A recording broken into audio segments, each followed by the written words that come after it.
planned, but the events, the war, Russian war on the Ukrainian people, has really weighed heavy on my heart.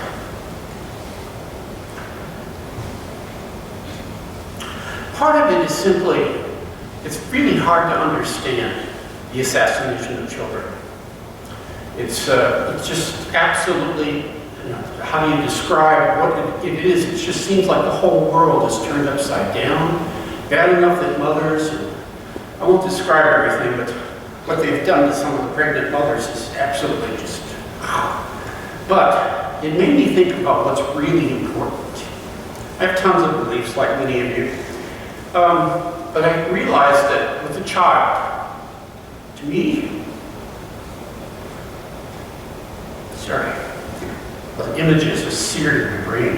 To me, a child is like it's a blessing. It's a sense that whatever force there is in the universe believes that we're worth going on another bit. That child is sent as a message of hope. So, with that in mind, first of all, my filters are maybe different than a lot of other filters. I was born an old soul, which is not uncommon in our family and on both sides of my family. On my father's side of the family especially, there are many of them. And on my mother's side of the family, there are several. So genetically, it seemed to come by it rightly. But my brother and sister are not old souls. I have a very strong inner voice. I'm not sure why, but it tends to be something that old souls have, unless it's muted. I am, by nature, I am a polymath. I'm accomplished in math, science, literature, music, graphic design, a whole bunch of things. But again, that runs in both sides of my family. But my brother and sister both are polymaths, as is my mother. The other kind of thing is, from a time as a child, I developed two personalities. I grew up, there were no children around for the first 5 years of my life. We lived in a farm outside of Madison. So I was pretty much it. My brother came along, he's 3.5 years younger, but he was not old enough to be a playmate or any of that kind of thing. So I was pretty much a free spirit. That changes the outlook. I didn't even know any other kids until I was 5. We moved into a house in Madison, and the very first day my father locked me out and says, "Don't come back until you've made two new friends." And it's like, what's a friend? I mean, I read about stories, but I didn't really know what a friend was. I didn't have anybody around. So you can see lots of different filters there. Transcendence is something for me that's a daily experience. Oftentimes, it's a state that I can go in and out of without much thought. It seems to happen, but it's really facilitated by music. I started performing, my mother, before I started school, it was really unusual in that I had learned to read, learned to write, and learned to play the piano, learned to sing, learned to dance, started writing poetry, and the typical things that a kid outside of the city did. I learned I had a little canoe that a 5-year-old could use. So I would go canoeing. First of all, my mother's supervision, and then pretty much on my own. And some stuff like that city kids don't really experience. Feeding cows, being squirted in the face when my father was milking the cow, and all that kind of stuff. Different kinds of, so when I move into this, my filters are different from a lot of people's. Since so many of my beliefs are centered in learning, let's start at the beginning. For me, all life is sacred. Every child is a unique blessing. So what about abortion? Hopefully, every pregnancy would be carefully planned, but even then, things happen. Abortion should be the absolute last measure, not a form of contraception. Hopefully, late-term abortion will become extremely rare. The decision to carry a baby to term that decision must remain with the mother, period. It is she who will carry the child. Her body, mind, and spirit are totally involved. Carrying a child and giving birth involve mortal risks. The consequences, physical, mental, spiritual, of pregnancy and birth can continue long after birth. Of late, we're learning so much more about long-term mental health issues, some quite serious, some of them lifelong, as a result of giving birth, of the whole process of pregnancy. Beginning again, I was a gifted child, and so I am really sensitive to other gifted children. So every child has gifts if one only knows how and where to look. Now, I did not say that every child is gifted. I said that every child has gifts. There is a distinction. That includes learning physically and emotionally challenged children. So what is giftedness? Well, one of the definitions is the 90th percentile in a given discipline, whether it be math or whether it be music or whether it be something, in other words, well above the norm for that particular age group. Giftedness is far more common than we think. Students with gifts and talents perform or have the capability to perform at higher levels compared to others of the same age, experience, and environment in one or more domains. They require modifications to their educational experience to learn and realize their potential. Students with gifts and talents give evidence of high achievement capabilities in such areas as intellectual, creative, artistic, leadership capability, or specific academic fields. They come from all racial, ethnic, and cultural populations, as well as all economic strata. They require sufficient access to appropriate learning opportunities to realize their potential. They can have learning and processing disorders that require specialized intervention and accommodation, and need support and guidance to develop socially, emotionally, as well as in the areas of their talents. In our family, there's specifically one. I have a grandson who's now a granddaughter, brilliant, and she has some serious learning issues as well. Like many talented, many gifted kids, she's a mixed bag. Some serious learning issues, but in other ways, at 5, she read the first Harry Potter book in 3 days. That kind of thing. So it comes in all shapes and sizes. The thing that and we'll get to it in a minute, well, I'll jump in right now. In the late 1960s, I attended a workshop of highly experienced, accomplished, well-placed string teachers, instructors, professors from North America and Europe to learn about Shinichi Suzuki and his, what he called his mother tongue approach. It's basically an approach for learning almost anything, but in his school in Japan, the icon, it's used for talent development. Anyway, that first hour, here we are with these little kids from Japan. Well, little kids, they range in age from like 3, 2.5, all the way up to 18. And they were playing things from anywhere from early Baroque sonatas all the way up to Tchaikovsky violin concerto. No, we're talking about any kids that are into like 11, 12, so forth. But what was amazing to us was he blended in American students with them. Students who had not been taught in Japan. And the students that were able to come were those whose school schedule allowed it. They were not necessarily chosen based on being the most talented or accomplished. It was those who could get out of school. And the same thing is true with the North American tours every year when they come with 13, 14 students. So here's this little guy. Oops, sorry, not that shoulder. He's 5 foot tall. He's as thin as a reed. How old was he then? Probably in his 80s. He's working with these kids, and his English is very bad, very broken. And for some strange reason, the University of Wisconsin never thought to provide him with a pianist. Go figure. So, that first hour, it became obvious that we needed a pianist to accompany the students, and we needed a translator. Mr. Suzuki's English was extremely difficult to understand, but his German was excellent. I became his pianist and translator. I spoke fluent German, and he spent 4 years with Albert Einstein and his wife, and that's where he met his wife in Berlin, and he was there to study with the great Fritz Kreisler, undoubtedly the world's greatest violinist. So at any rate, because of that, I had access to him at breakfast, lunch, and dinner. And I'm sitting there in a conference, and people want, when do you teach them to put their pinky down? When do you do, it's like, you're missing the point here. This man understands children like nobody does. Why aren't we asking the questions about what led him to this? What makes him, how does he create his approach? We were talking about stuff that anybody could learn to do.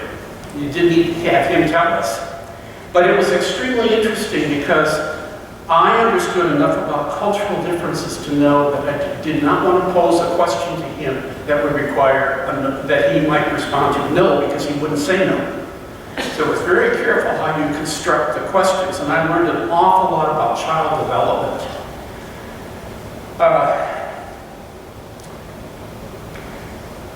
So, I'm ad-libbing now. This is what he had to say about American education at first visit to the United States, which was 1968, 69, 70, someplace in that area. In Japan, we test children at age 3 when all still very talented. In America, you test children at age 12 to see which children have any talent left. And it's fairly descriptive of the way we go about doing things here. Another aspect that I feel very strongly about in education and child raising is what we call delayed gratification. I see problems even with adults with this problem of not being able to, they have to be instantly gratified, satisfied, as opposed to holding it off. One of the most important abilities a child can develop is delaying gratification. My mother tried that with me when I was a toddler, but her approach was to teach me to dislike intensely something, anything I could not have. I clearly draw the distinction between have and do. Mom never tried to discourage me from doing. You can do anything you set your mind to if you want it badly enough and you are willing to do the work it takes. And also, there's an implication. She was a strong proponent of working smart or learning smart. So I had an advantage when I started school. Mom succeeded all too well, and then some. To this day, I have not been able to develop much of an interest in something I learned to dislike intensely during my growing up years. I mastered and internalized the process. It became automatic and still catches me unaware. I worked with our oldest daughter, Wendy. She came along when I was 24. My mother had me when she was 20. My father was 21, so I guess we started our families early. I can remember sitting with her at the table in the kitchen in the old farmhouse that we had. I taught in a rural school district, and also half the district were parents who worked at the Baraboo Munitions plant. So it was kind of an interesting area. So we had this big old drafty farmhouse that we were renting. And I can still see Wendy sitting there at the table. I worked with Wendy, our first daughter, on delaying gratification. When she was learning to walk, Wendy and I started playing a game I made up called Wait, Wait. Wendy shortly after started calling it Wait, Wait, and See. As she got better at the game, we incorporated some of her really creative ideas to the game. The gist of this exercise is that the child can have an immediate reward or wait for a better, bigger one.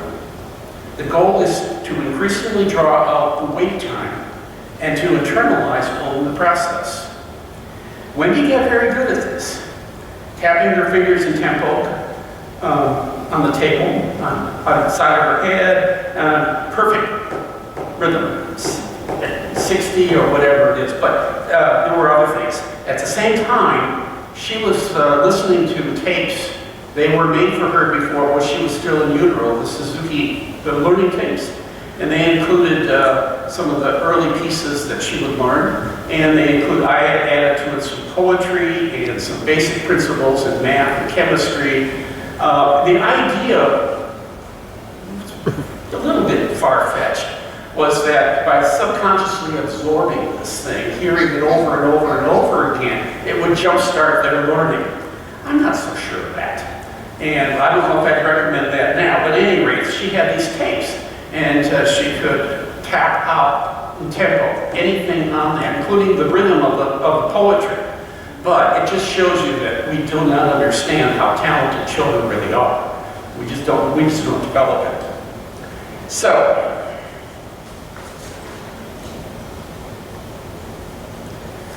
to go on. Wendy's mother, my ex-wife Cheryl, thought this game was a tantamount to torturing Wendy, as did my father, Cheryl's mother, and dad. My mother thought it was a brilliant, she thought it was brilliant, regretting that she hadn't thought of it when I was a toddler. And because I was keenly involved at that point, getting my certification, I was temporarily certified after the Peace Corps, needed a job, and couldn't go back to working on my doctorate at the university, so I had to get a job outside, and it ended up being teaching. Well, I shared this. Some of the psychology, education, and early education faculty at the University of Wisconsin-Madison and later UW-Milwaukee took an interest in our game. At the time, it seemed to go against the very foundation of early childhood development, but hearing Wendy's squeals of delight, laughter, and clapping as the wait time was coming to an end gave them reason to test the game themselves, and they in fact have incorporated into some of the early childhood curriculums this whole thing about how to delay gratification. And again, most of you realize when you're working with a young child, almost everything is a game. If it's not, you're going to lose them real fast. That doesn't mean you're not going to lose them anyway, but because they bore quickly. By the time Wendy started kindergarten, she could delay gratification for at least a month, sometimes 2 or more. Now remember, she'd been playing this game since she was a toddler. I'm convinced this ability enabled her on her demanding and largely unforgiving path to becoming a professional orchestral chamber musician, sorry, not reading it correctly, professional orchestral chamber music musician, violinist. For those who don't know Wendy, she became the concert master of the New Orleans Symphony when she was 20. But she started college when she was 16, when her sister did too.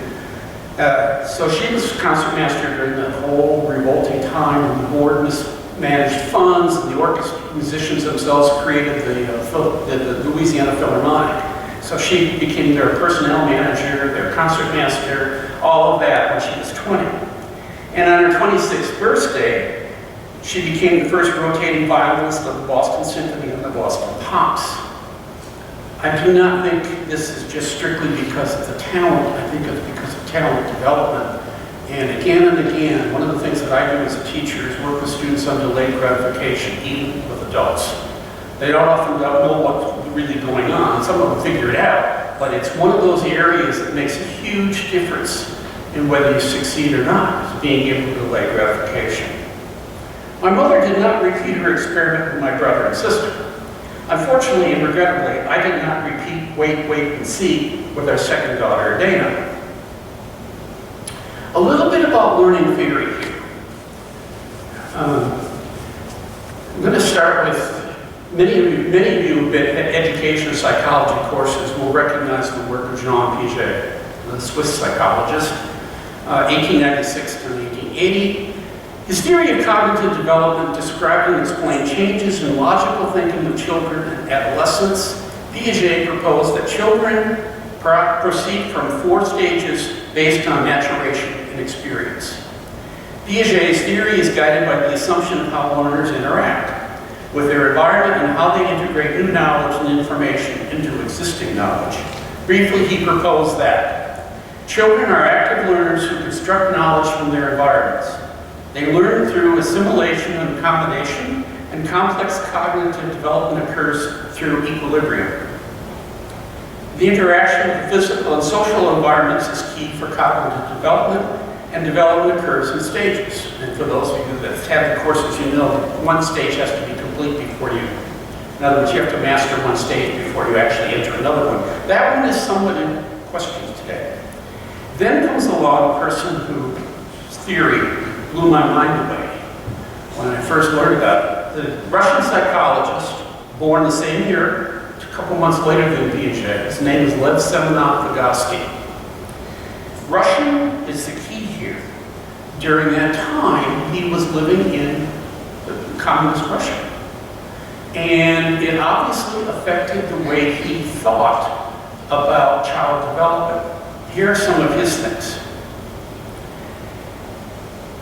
It's oftentimes referred to as the cultural historical theory. It focuses on the role of culture and social interactions. Vygotsky maintained that speech is a major psychological tool in the child's development of thinking. As children age and develop, their basic speech becomes more complex.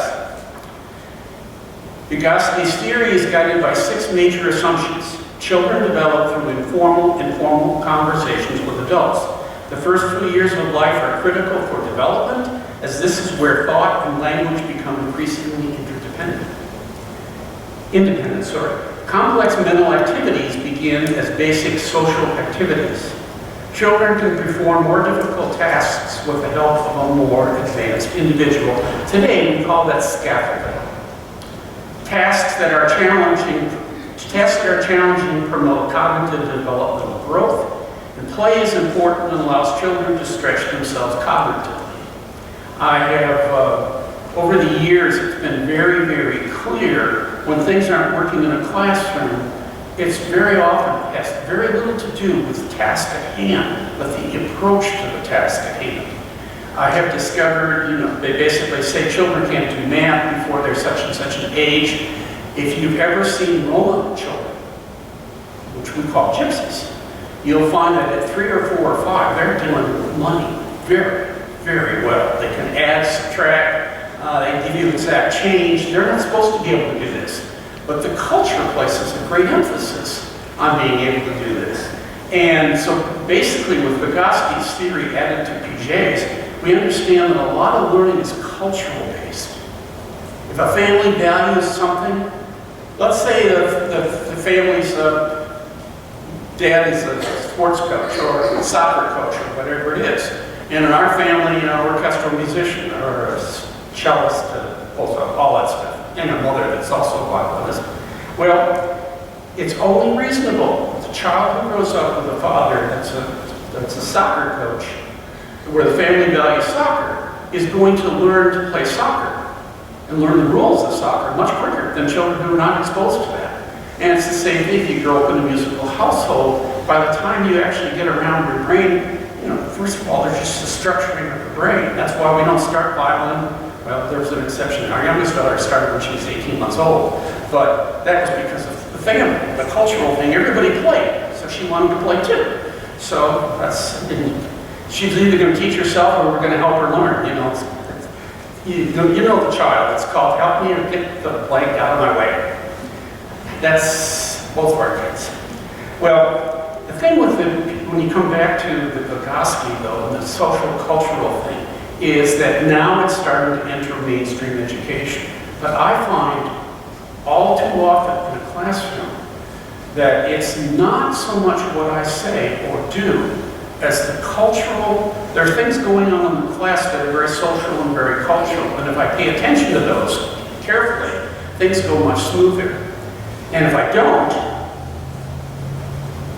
they don't. Give you an example. In college or high school or grade school, you may have a teacher that's mediocre, but the classroom loves that person, loves the environment, learning takes place. You can have the best teacher in the world in a classroom, and I've seen this happen in some of the classes that I teach outside of Milwaukee. I've seen this happen where the students really, learning is not important to them. They come from a very different set of values. These are largely low-income black students. Some of them are incredible, but others, it's really difficult to overcome the attitudes they have. Anyway, so, what time do we have? Oh my gosh, all right. Then just one last thing here. Competition. A lot of people will argue with me or disagree with me, but I believe that competition has a value in education. if it's used correctly. In my classes are all discussion based. I do 5 to 6 minute lecture maximum, have a single problem, sometimes a secondary problem, and then the groups are free to work on it, and when the groups get really comfortable with one another, I mix them up again. But so much, the emphasis here is they're teaching themselves. And we do have a little competition between groups, but we keep it managed, and it just provides a little bit more fuel. So, read what I wrote. I grew up extremely competitive, determined to be #1, seemingly in everything I did. I achieved some of my best work and highest scores due to competitive pressures. Most often I was #1, seldom less than 2. Do I recommend following in my footsteps? Yes and no. Competition is a fact of life, whether we like it or not. Every so often someone comes along whose abilities are clearly superior to his or her peers. But for most of us, it's compete successfully or accept less than we deserve. Yes, I believe there's a place for competition, even in families, but we have to be really, really careful with it, because sibling pressure, peer pressure can be really damaging if it's not handled well. But yes, so there is. I see that we're running out of time.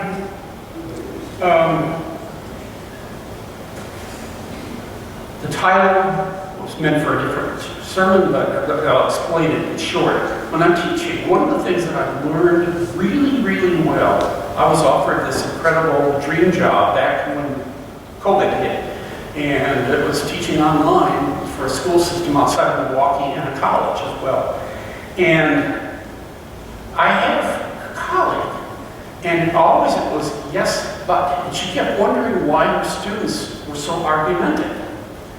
And then one of my students said, you know what my mom says? She says, yes, and. And then I was thinking about us as Unitarians and how good we are at yes, but, or yeah, but. Meaning, we really don't agree with you. We can find a zillion reasons why things won't work, why we can't do this, why we can't do that. The one thing that I found in the classroom that is amazing was when we start saying in answer yes and I agree with you, and here's my point of view, everything changes. It's dramatic how quickly that changes the classroom. I found it changes in the discussion groups. I'm involved with discussion groups thanks to Zoom. I have people that I work with in England and in Germany and Canada, and whenever we run into a problem, I just introduce the yes and believe it or not, just it's incredible. I was planning to do the discussions for the quotes for discussion, but I think that we're running out of time. I pulled those out because each of those to me has been a major point in my teaching in one form or another, influenced my attitudes towards teaching and so forth. But I'm going to let it go with that. So, thank you so much, and I want to thank Michael and Melissa and Don and Janice and the rest of the program team. Thank you.